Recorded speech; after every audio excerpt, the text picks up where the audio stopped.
Morning. This is Nita and Miss Panda with the Timepiece Garden. Now, I've already started, just because, I do believe some things would just bore you. It's just how it is. But it's one of the winter chores that I know I have to do, and I do it once a year. And that's come out and clean out my gray water catchment pond or, just clean it up. It did look like that. It doesn't anymore. So now the screen has been in place since Panda was a puppy, so she doesn't lay down in it because, she's a black dog, it's cool water, smells awesome. So having said that, I decided to see if I could replace the rebar that I had here, which is good rebar. Well, two of them are, one of them's bent, but they're reclaimed with those aluminum T-posts that did not do well in the back garden. Now being that these rebars have been here, so there were already holes, how do I say it, in the ground for those T-posts are in place. And again, it doesn't have to be excessively strong. It's just got to hold the screen down so Panda can't get in it. That would be awesomeness. It's there, it's done. I got to go put the rebars away. All right, so next up I want to cut some more of this down. When they move the cows that are in the field there back down the hill, the coyotes begin to think that, Panda's easy prey. Having said that, the floodlights that are there on the house, they're right there above the door. When it gets dark at like 5 o'clock, I'll turn them on, and Panda will still play out here because this is her house. It helps if I keep some of this tall stuff, just knock it down. So if the coyotes decide to come over the fence, she has time to see them and I have time to see them or, give them lead poisoning. So I got to knock some of this down. And then the third part of that is I got to clear this out a little. I have a persimmon tree back here. And why it does not produce enough persimmons for me to make, say, jelly or jam, there's not enough of them there. I've done it for the last 2 years where you do the persimmon seed forecast for your winter weather, whether it's a fork, a knife, or a spoon. Fork means it'll be a regular winter. Knife means it's going to be cold. Spoon means you're going to shovel snow. While I don't think they're ripe enough yet, we've not been cold enough yet here for me to go harvest some. As it stands right now, I can't even walk back to where the tree is. All of this stuff come up really thick. So, I've got my pruning shears out here, and I'm going to go ahead and cut a 3-foot path to get to the persimmon tree. If there are fruit on it and if they're ripe. Does that make sense? There's got to be that mushy ripeness. I'll pick a couple and we'll do a persimmon reading. If not, we'll wait a month, do a persimmon reading, 30 days from now, but the path will already be clear. So that's where I'm starting today. Just a little cleanup, winter cleanup. None of this stuff is going to get this tall once I hack it down by winter, None of that stuff is going to grow back by winter. So Panda's having a blast. She's already caught 2 frogs, because there's water here. And the interesting thing about it is that the fact that they're not dead in my gray water system, which means I've not been putting anything toxic down my gray water. And that would be true. I don't do toxicity. And having frogs, does that make sense? Shows that. Because if the water was bad, frogs would be dead, or there wouldn't have been any frogs here. All right, let me get finished. I'm rambling on. Still got stuff to hack up there and stuff to hack up here. Got my pruning shears leaning up against the tree here. So let me get busy. Panda's now playing in her pond, which is where I want her to play. That's clean water. All right, talk to you in a few.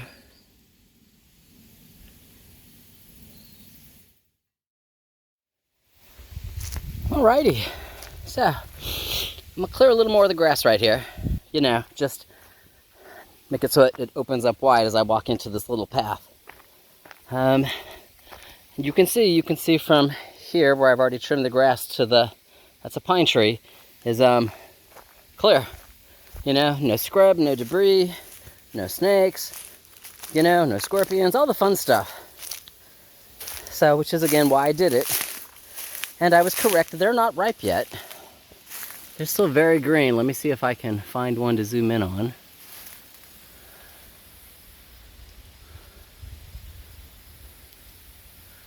See him right there? That's a persimmons. It's a wild persimmons. They grow here wild in Arkansas. I have like 5 trees. This is the only one that I actually will clean up to get to. The other 4 are over there, down the hill, in the fence line, in the scrub, and it's just way too much effort to go down there and clean them up. But this one here, near the pine tree, and it grows because there's water that runs off here. And it likes that. It gets, for whatever reason, it gets just the right amount of water that it likes it. Now again, I showed you that one, it was green. They're all green. All the ones that I've been able to see so far are all very green. None of them are ripe. And you can look on the ground. I don't have any ripe ones on the ground. They turn a very orange color. Yeah, there aren't any down here. I mean, they would be obvious. Whew. So, we're not going to do a persimmons reading today. But we will at some point in time. I'll come out in the few that I can reach. You know, I'll pick them when they turn orange, or I will literally wait till they fall down on the ground, and I can, what I want to say, get to them before the deer get them. And we'll do a persimmon seed read to see, you know, is it going to be a long, cold winter, or is it just going to be normal? I don't know. We're going to have Snowmageddon again. The persimmon seed will tell us. All right, y'all have an awesome day. I got stuff to do, or continue doing. Like I said, I want to go ahead and kind of just angle that, cut the corner of that off. And then since I did this, I'll probably groom this piece of grass here just so it goes kind of straight across to where I started cleaning that scrub stuff. Get rid of that grass so it just goes straight across. Just, you know, because that's what I feel like doing. Yeah, and then I'll move on to the next thing. I don't know what the next thing is yet, but it's going to be a gorgeous day. You know, I've not even hit the 80s yet, so I can get a few things done. That's the goal. And you know, Panda loves it when I'm outside, because I do something and move something and she catches a frog, and you know, life is awesome. Whew, all right. Talk to you in a few. All right, so we've kind of talked about this once before. I'm on the back side of the compost where I have my wood stacks, and that one runs across. There you go, it runs across, and this one runs up, and I want another one to run across towards the tree. That way I have 4 stacks total, 3 here stacked up away from the house, and 1 close to the house that, you know, I move wood over there. Usually in September. I did it earlier because I was buying wood this year. So, having said that, this is another area I need to clear. And when I get to work on the compost, we're moving up towards where these T-posts are here, this one here and the one that's across from it. So there's almost a foot or a foot and a half here. I'll have more than enough room to run the riding lawnmower through here, you know, keep the grass down and use my black woven fabric, just like I have with these two on this third rack here. You know, enough room behind them where I can get back there with the trimmer, you know, keep it down so I'm not walking on snakes or anything. I mean, just, this is the right place for the wood. It always has been. This is still the right place for the compost. It just has to adjust a little. You know, it's too wide and too long for the amount of compost that I produce. So moving it up this way, using pallets in the middle to create airflow. So my middle doesn't, how do I say this? The middle composts down like it's supposed to. This is all gonna work out right. Things you don't know when you first move on the property, and here we are 3 years later. Things you need to fix, you know, get it right. And this is part of it. So anyway, while I have the trimmer out, I'm gonna go ahead and knock all this stuff down. Just, you know, it's not a lot. It's, what, 8 feet at max? That's what my racks are. So knock it down, and that way when I'm ready to do the compost pile, this area will already be cleared down, you know, and I can just work on this. All right, that's the plan. So let me get started. Talk to you in a few. Alrighty. Yeah, you can see all the way to the tree. I got a little raking to do. But you can see where that wood rack's gonna go, right here, you know, maybe at the end of the tree or maybe right in front of the tree, not sure yet. And then it's gonna come out this way, which will leave enough room between that one and this one for me to get behind it, and again, keep stuff trimmed back, so I don't have anything on the wood itself, but keep the wood over here, because again, it's the right place for the wood, you know? Now maybe someday, you know, after I get a bunch of other stuff done, I can build a wood shed in this corner. Does that make sense? And not have to have that rack. But that's not number one on the list. Right now I have wood, it's stacked, it's kept dry, it's in an appropriate place. You know, that's just how it is. All right, having said that, I'm gonna move some of the larger sticks, just kind of throw them down in the brush there. You know, just so I don't have snakes hiding out up here later.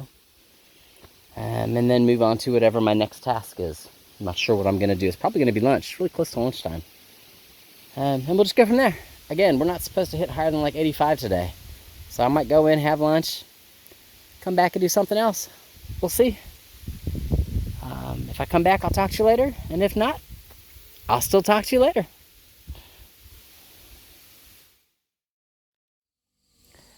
Don't those green beans look awesome?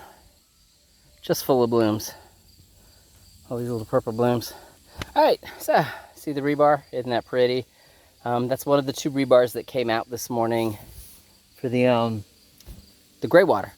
The other one is there, and the 2 of these aluminum, the 3 of these aluminum T-posts that will be great for holding up things like green beans.